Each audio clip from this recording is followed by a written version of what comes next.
Tapi kalau di padel banyak juga yang akhir-akhir ini mengalami cedera seputar pergelangan tangannya.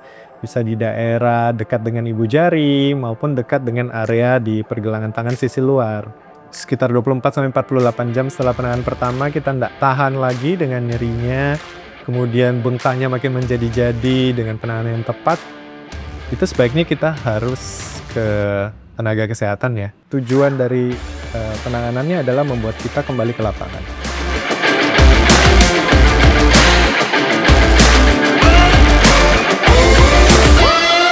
Hai Dokter Renner. Selamat pagi. Terima kasih mau bergabung dengan kita. Hari ini tuh ada beberapa topik nih yang lagi pengen saya bicarakan. Mengenai yang pertama ini tentang olahraga terutama, Dok. Jadi saya tuh ada baca-baca juga hampir 70% itu atlet ataupun penghobi yang kalaupun sudah ada cedera itu biasanya cedera kembali tuh, Dok. Nah, ini terkait dengan hobi yang lagi rame kan sekarang ini ada olahraga baru, padel. Nah, ini kurang lebih olahraga padel ini apakah cukup rentan bikin cedera, Dok? Kemudian kalaupun cedera yang seperti apa sih, Dok, yang harus kita waspadai saat melakukan hobi kita yang suka ini yaitu padel? Mungkin bisa di-sharing, Dok. Ya, terima kasih ya. Fit and fun ya, yang kita kejar bagi mereka yang suka melakukan olahraga rekreasional.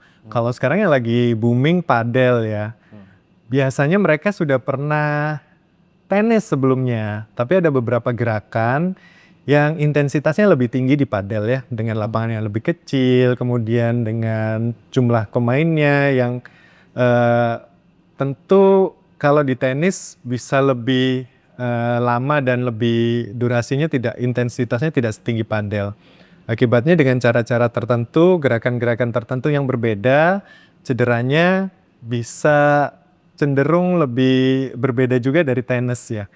Di padel kebanyakan kalau kita tidak mengejar fit and fun ya kita lebih ke kompetitif ya, rawan cedera. Jadi hati-hati gitu.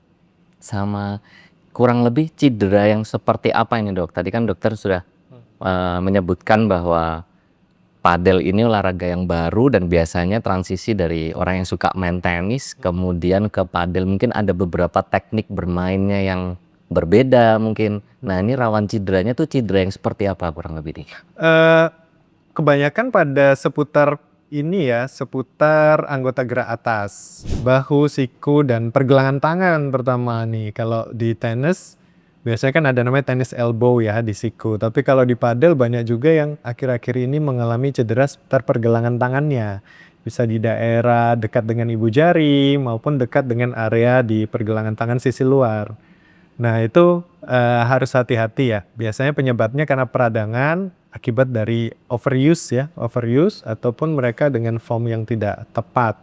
Jadi kalau mereka yang suka padel di sini hati-hati untuk tetap jaga supaya kita nggak cedera karena terlalu kompetitif ya. Jadi saya rasa tetap kita kejar fit and fun-nya aja. Berbicara mengenai cedera nih, Dok. Mungkin Maya Friends perlu tahu juga, Dok, apa sih yang kapan kita bisa tahu oh ini cedera nih, tanda-tanda apa, Dok, yang harus kita waspadai terkait cedera ini? Oke. Jadi kalau kita melalui sports injury ya, cedera olahraga, ada red flag-nya tuh, kapan sebaiknya kita, oh ini immediate ini harus kita ke fasilitas kesehatan atau when to see your doctor ya. Jadi kalau ada istilahnya deformitas yang jelas ya, misalnya amit-amit ya, oh ini sendinya lepas, dislokasi, begitu kan jelas ya, kita ya harus ke ini ya, ke tenaga kesehatan gitu, ke fasilitas kesehatan. Atau jelas nih ada deformitas pada tangan karena jatuh kemudian patah jelas ya, susah menggerakkan. Jadi ada beberapa cedera yang sebaiknya segera ditangani oleh tenaga medis. Ya, deformitas yang jelas. Kemudian tiba-tiba ada kelemahan akibat jatuh atau cedera ya, susah menggerakkan. Kemudian ada bunyi, misalnya kita jatuh salah langkah, terasa pop atau krek gitu. Nah itu sebaiknya segera diperiksakan. Tapi kalau misalnya dia, kita masih bisa tahan, masih bisa jalan, kemudian di fase intermediate, kalau tadi immediate ya, sekitar 24-48 jam setelah penanganan pertama kita tidak tahan lagi dengan nyerinya, kemudian bengkaknya makin menjadi-jadi dengan penanganan yang tepat, itu sebaiknya kita harus ke tenaga kesehatan ya. Baik dok.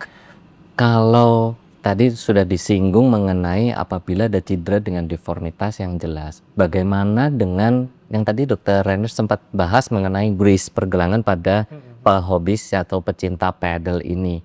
Apabila bagaimana dok, atau nyeri di pergelangan yang seperti apa, kita butuh bantuan, pada saat apa kita butuh mencari bantuan? Oke.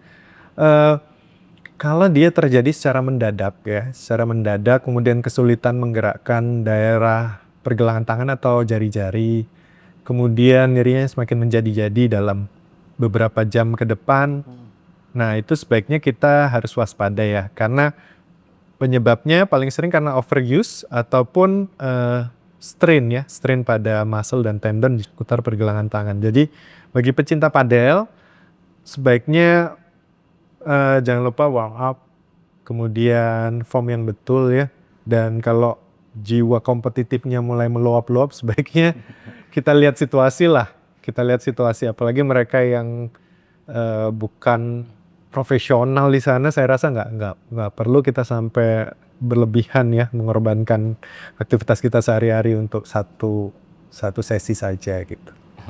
Terima kasih dok. Mengenai layanan kesehatan di Mayapada Hospital, apakah ada pelayanan ataupun tim medis khusus yang menangani kasus-kasus mungkin dengan cedera, ataukah untuk atlet, baik untuk atlet maupun untuk penghobis? Ya, Mayapada Hospital Surabaya saya rasa punya excellent treatment dengan pelayanan yang holistik, dan kita terbiasa bekerja dengan kolaborasi bersama multidisiplin ya. Ada dokter ortopedi, ada dokter spesialis rehabilitasi medik, ada fisioterapis dengan alat-alat yang bisa dibilang yang paling baru yang kita bisa miliki saat ini ya. Jadi saya rasa enggak perlu khawatir bagi mereka pecinta padel maupun pecinta olahraga apa aja. Kita akan tangani karena tidak semua kita butuh tindakan yang agresif ya. Rata-rata kita konsultasi saja, kita ajak ngobrol, tujuan untuk kondisi saat ini dan harapannya kembali seperti apa. Dan tujuan penanganan dari sports injury ya kembali ke olahraga begitu. Jadi kalau nanti nggak boleh ini lagi selamanya gitu, buat apa kita diskusikan itu ya.